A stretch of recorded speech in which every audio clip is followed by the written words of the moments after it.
Hello and welcome to Lovneesh sir की class. आज की ये शिक्षा निदेशालय राष्ट्रीय राजधानी क्षेत्र दिल्ली की वर्कशीट नंबर 22 जो कि कक्षा 9वीं के विद्यार्थियों के लिए है।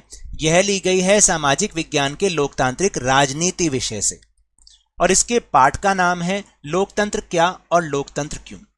आज की इस वर्कशीट में हम इसी पाठ से जिस टॉपिक पर चर्चा करेंगे, जिस उपविषय पर चर्चा करेंगे वो है लोकतंत्र का वृहत्तर अर्थ।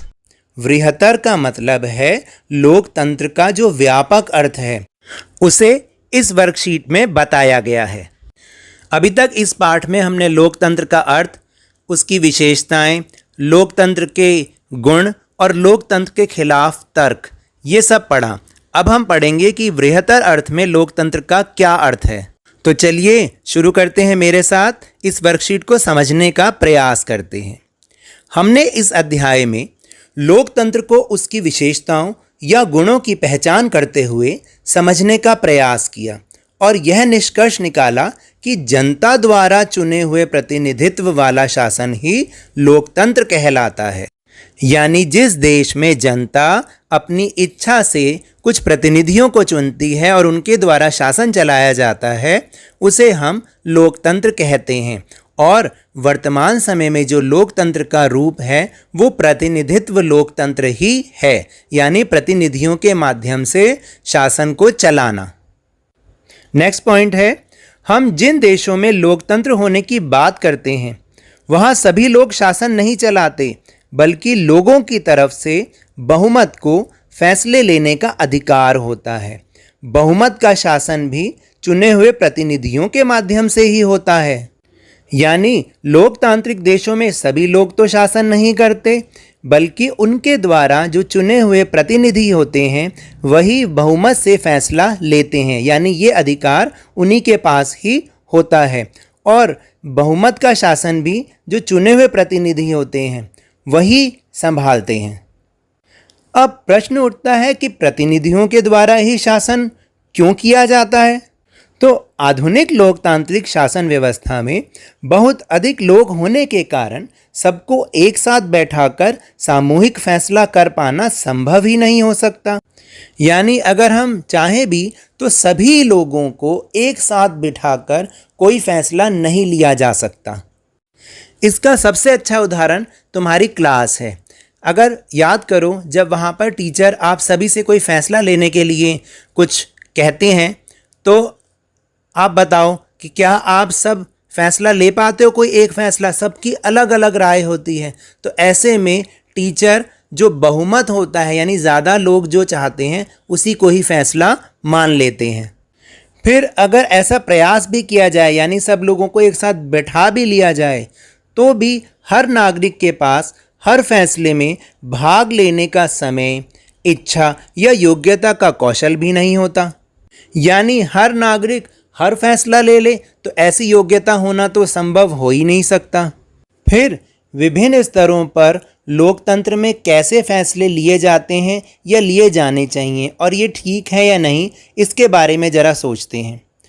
तो पहला है, परिवार में जो प्रमुख फैसले घर का मुखिया अकेला लेता है या सभी सदस्य मिलकर लेते हैं।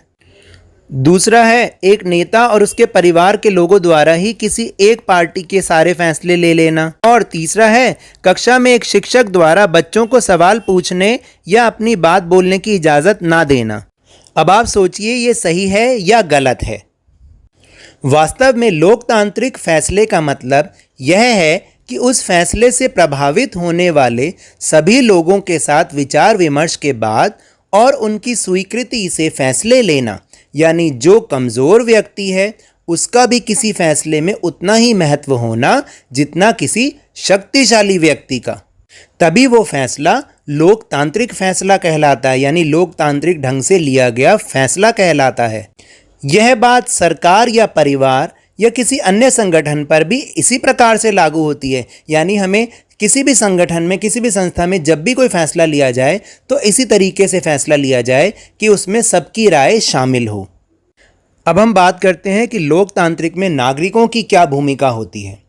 एक आदर्श लोकतंत्र में निर्णय लेने की प्रक्रिया लोकतांत्रिक होनी चाहिए।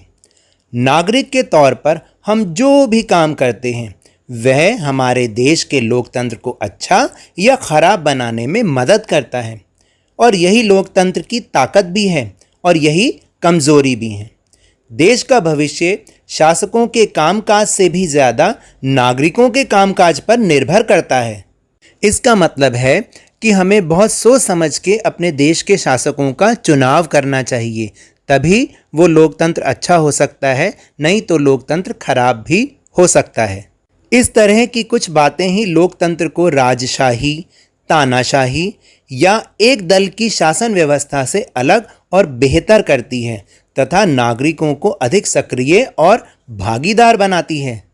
यानी जो अभी तक हमने जितनी भी लोकतंत्र की विशेषताएं पढ़ी हैं, ये विशेषताएं ही या ये अच्छी बातें ही लोकतंत्र को राजशाही, तानाशाही या एक दल की शासन व्यवस्था, जिसको हम डिक्टेटरशिप भी कहते हैं, उनसे अलग और सबसे बेहतर बनाती है।